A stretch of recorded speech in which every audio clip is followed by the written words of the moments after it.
this is another patient of mine. She had arm liposuction, tummy tuck, and then lipo all around 360 all the way up her back, and then BBL. So you can see the actual belly button on the inside is still swollen, so I'm going to have her use a belly button shaper to control the swelling, you know, with the pediatric earplug. She has nice flatness along the side here. She has some swelling, of course, down here. Really important, as Ty mentioned in one of our other episodes, that control your constipation, anything that can be causing this kind of bloating down here, your compression. She'll go over that more again, just for repetition for you guys too. And then the arms, you know, they're much smaller. They will get smaller. I liposuction all the way down to the elbow here. You can see her marked right there, and then we get the sides as well. This is something I like to do because it's when you have your arms down in photos, that's where your arm fat shows, and it widens you. And then all along the back, you can see the scar had to come back here just because of some skin laxity. Again, she has a blend to the lower back. She has some swelling up here. Some of it is swelling. This is just a soft area of skin. You know, it needs to be able to be elastic to be able to, for you to be able to raise your arms up. So it swells the longest. Ty will tell us, you know, what works well for compressing that top area, because fajas don't always in and of themselves work that well. And then you can see the BBL. She has a really nice shape.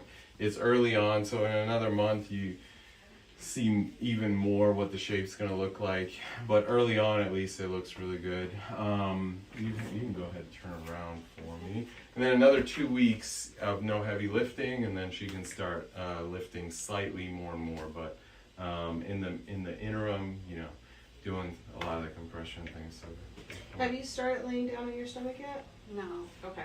So when will you officially be 5 weeks? On Friday. Okay.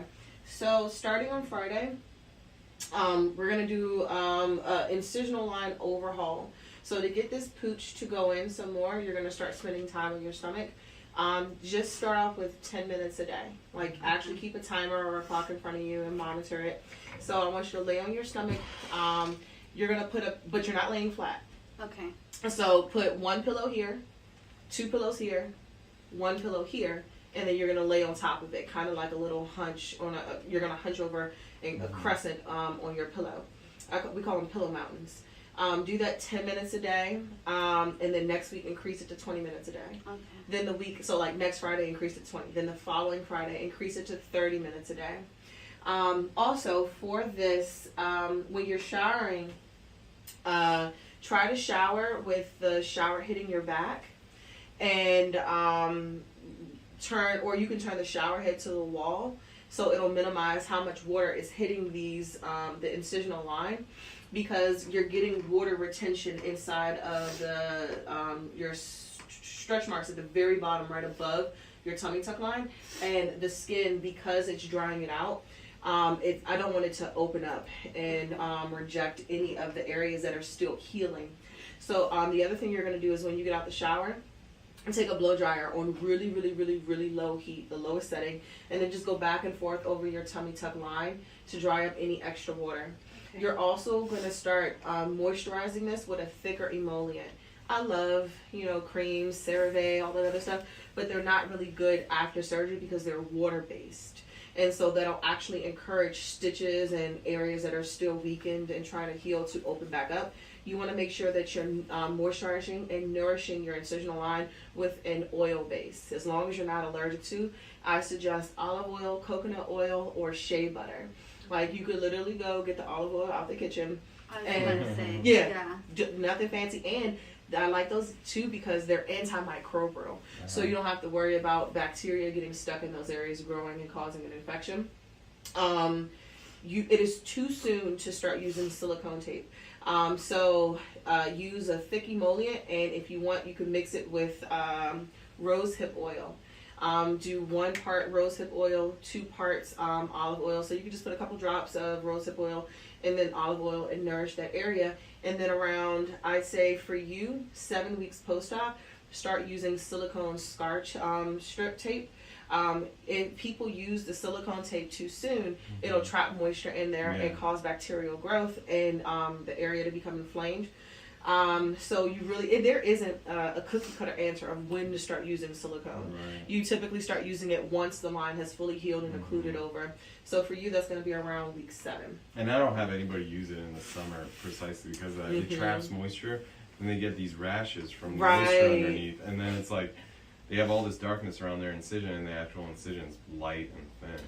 Something else that I want her to start doing too is I want you to start dry brushing. Even up here, are you wearing a tank top underneath your faja? No.